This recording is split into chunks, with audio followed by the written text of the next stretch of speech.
வணக்கம் ஆஸ்பிரண்ட். நான் ஸ்ரீகுப்தர். இன்றைய பெங்கால் மற்றும் பீகாரின் சில பகுதிகளை சேர்த்து குப்த வம்சத்தை நிறுவினேன். குப்த வம்சத்தின் தலைநகரம் பாடலிபுத்ரா மற்றும் சின்னம் கருதன் நாணயங்களில் இடம்பெற்ற முதல் குப்த ஆட்சியாளர் நான்தான். அதற்கு பிறகு என் மகன் கடோத்கச்சன் அரியணை ஏறினான். கல்வெட்டுகளில் நாங்கள் இருவரும் மகாராஜாக்களாக குறிப்பிடப்பட்டுள்ளோம். வணக்கம் சாதனையாளரே, நான் முதலாம் சந்திரகுப்தன், கடோத்கஜனின் மகன், குப்த பேரரசின் முதல் மாபெரும் மன்னன். நான் மகாராஜாதிராஜா என்ற பட்டத்தை ஏற்றுக்கொண்டேன். சக்தி வாய்ந்த லிச்சாவி அரச குடும்பத்தைச் சேர்ந்த குமாரதேவியை மணந்தேன். இந்த குடும்பத்தின் ஆதரவுடன் வட இந்தியாவில் பல சிறிய ராஜ்யங்களை கைப்பற்றினேன். பேரோலி இரும்புத்தூண் கல்வெட்டு எனது சாதனைகளை குறிக்கிறது. தன்னுடைய மற்றும் குமாரதேவியின் உருவங்கள் லிச்சாவையா என்ற வாசகமும் பொறித்த தங்க நாணயங்களை வெளியிட்டேன். வணக்கம் ஆஸ்பிரண்ட்ஸ், நான் சமுத்திரகுப்தர், முதலாம் சந்திரகுப்தரின் மகன். குப்த வம்சத்தின் மிகச்சிறந்த ஆட்சியாளர் நான்தான். நான் விஷ்ணுவின் பக்தன்.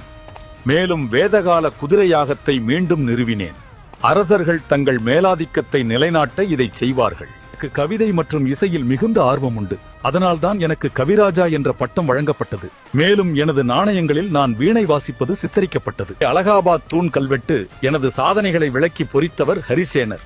இதில் 33 வரிகளில் நாகரி வரி வடிவத்தில் சமஸ்கிருதத்தில் எழுதப்பட்டுள்ளது. நான் வைணவ மதத்தை பின்பற்றுபவன் இருப்பினும் நான் சிறந்த பௌத்த அறிஞர் வசுபந்துவின் புலவரை ஆதரித்தேன்.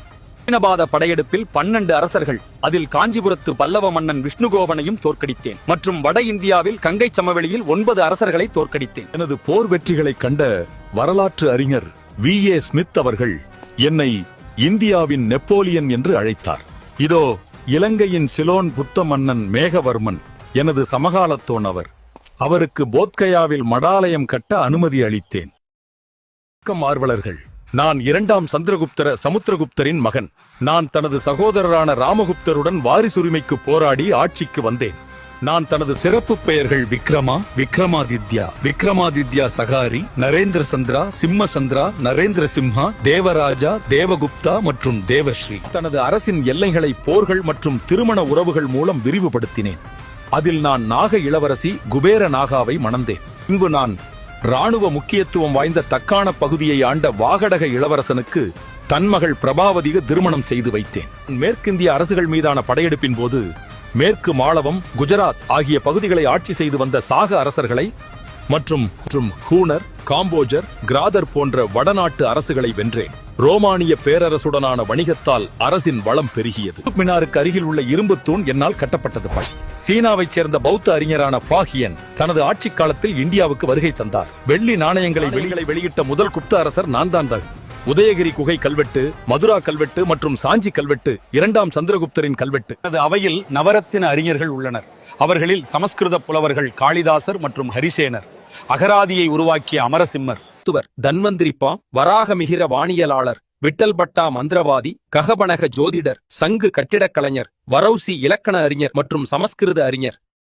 ஆஸ்பிரண்ட்ஸ், நான் முதலாம் குமரகுப்தர் போலை, குப்த வம்சத்தின் கடைசி பெரிய அரசர், 2ஆம் சந்திரகுப்தரின் மகன். எனது பட்டங்கள் சக்கராதித்யா மற்றும் மகேந்திராதித்யா. அஸ்வமேத யாகம் நடத்தினேன். பின்பு பீகாரில் நாலந்தா பல்கலைக்கழகம் நிறுவினேன். இது ஒரு மதிப்புமிக்க கல்வி நிறுவனமாக உலகளாவிய அங்கீகாரத்தை பெற்றது. குமாரகுப்தா ஆகிய நான் கார்த்திகேயனை வழிபட்டவன் மற்றும் கார்த்திகேய ரக நாணயங்கள் வெளியிட்டேன்.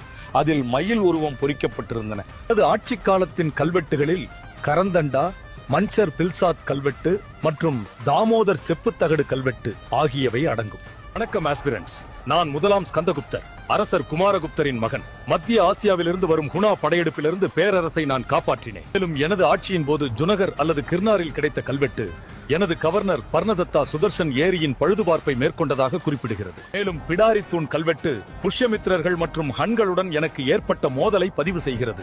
மேலும் என்னை விக்ரமாதித்யன் என்று அறிவித்தேன். பாலாதித்யன், முதலாம் நரசிம்மகுப்தன் என்றும் அழைக்கப்படுகிறேன். நான் புத்த மதத்தை பின்பற்றினேன். ஆரம்பத்தில் ஹூணர்களின் அரசனான மிகிரகுலாவுக்கு நான் குடிநிலை கட்டணம் செலுத்தினேன். ஆனால் அவர் புத்த மதத்திற்கு காட்டிய விரோதத்தை பார்த்து அந்த கட்டணத்தை நிறுத்தினேன். மிகிரகுலாவை சிறையில் அடைத்தேன். ஆனால் அவன் துரோகம் செய்தான். பின்னர் அவர் படைகளை திரட்டி என்னை மகதத்திலிருந்து விரட்டினார். என் ஆட்சிக்கு பிறகு என் வம்சத்தின் சாம்ராஜ்யம் மெதுவாக வீழ்ச்சியடைந்தது. வணக்கம் ஆஸ்பிரண்ட், எனது பெயர் விஷ்ணுகுப்தர், குப்த வம்சத்தின் கடைசி அங்கீகரிக்கப்பட்ட அரசன். இத்துடன் குப்த வம்ச வரலாறு நிறைவடைகிறது.